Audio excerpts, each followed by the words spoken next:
নমস্কার। আমি আজকে যে রেসিপিটি করব সেটি একটা মিষ্টি রেসিপি। তো এটা আমি করেছি ছানা দিয়ে দুধ পুলি। তা ছানার দুধ পুলি এরকমভাবে একবার করবেন, এত নরম আর এত তুলতুলে হবে, মুখে দিলেই গলে যাবে। তো তার জন্যে আমি প্রথমে একটা কড়াই বসিয়ে কড়াইয়ের মধ্যে জল দিয়ে দিলাম কিছুটা, তারপরে দিয়ে দেব দুধটাকে আমি দেবো, কারণ জলটাকে দিলাম তাহলে দুধটা তলায় ধরে যাবে না আর বেশি একটা সরের মতন তলায় পড়বে না।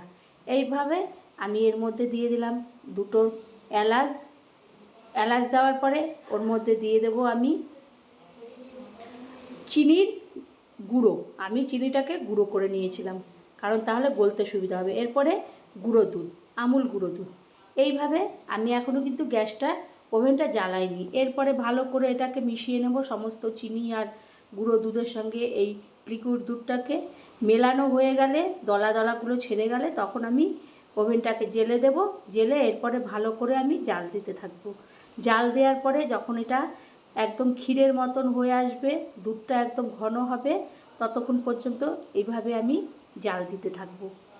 তো বন্ধুরা, আপনারা চ্যানেলটি সাবস্ক্রাইব না করলে সাবস্ক্রাইব করবেন, পাশে থাকা বেল বাটনটি টিপবেন, যে কোনো রেসিপি আপনাদের পৌঁছাবে।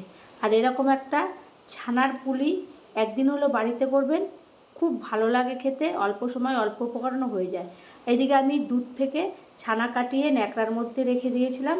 যখন জল ঝরে গেছে তখন আমি ছানাটাকে একটা প্লেটের মধ্যে নিয়ে হাতের চেটো দিয়ে ভালো করে চেপে চেপে একদম মিহি করে নেব, যেন কোনো দলা না থাকে। এইভাবে চটকে হাতের তালু দিয়ে চেপে এইভাবে সমস্তগুলো আমি করে নেব। এইভাবে চটকে চটকে নিয়ে নেব। তার মধ্যে আমি দিয়ে দেব 2 চামচির মতো ছোটো দিয়ে দেব চালের গুঁড়ো।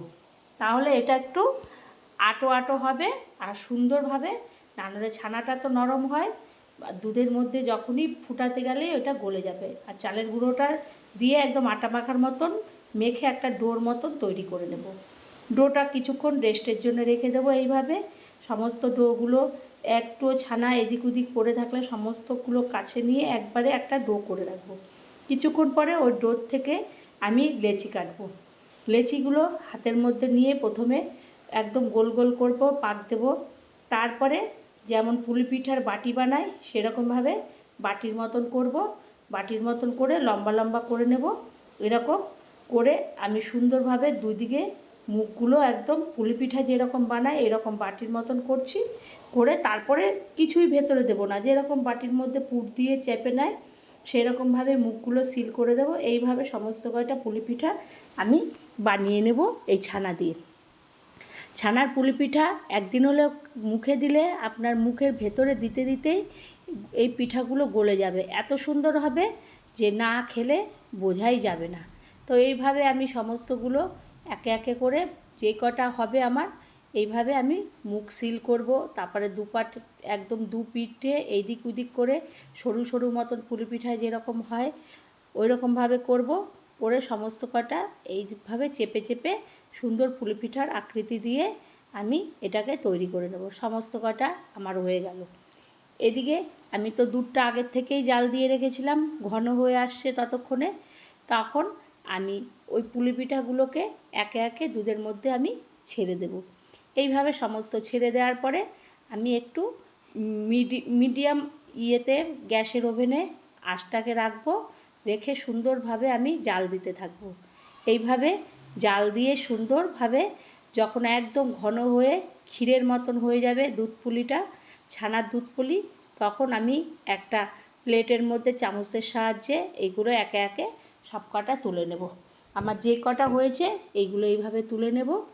আর ঠান্ডা হলে আমি চামচ দিয়ে কাটবো, দেখবো এত সুন্দর নরম তুলতুলে, ভেতরে একদম স্পঞ্জের মতন হয়ে গেছে।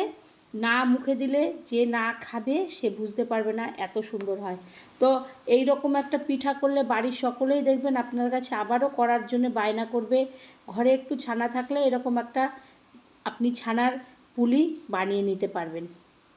আর এরপরে আমি এইভাবে এই যে কেটে সুন্দরভাবে হাত দিয়ে আমি যখন নরম একদম স্পঞ্জের মতন, দেখতেও ভালো লাগে আর খেতেও খুব ভালো লাগে ছানা দিয়ে দুধ পুলি। ভালো লাগলে আবারও কোনো রেসিপিতে দেখা হবে। ধন্যবাদ।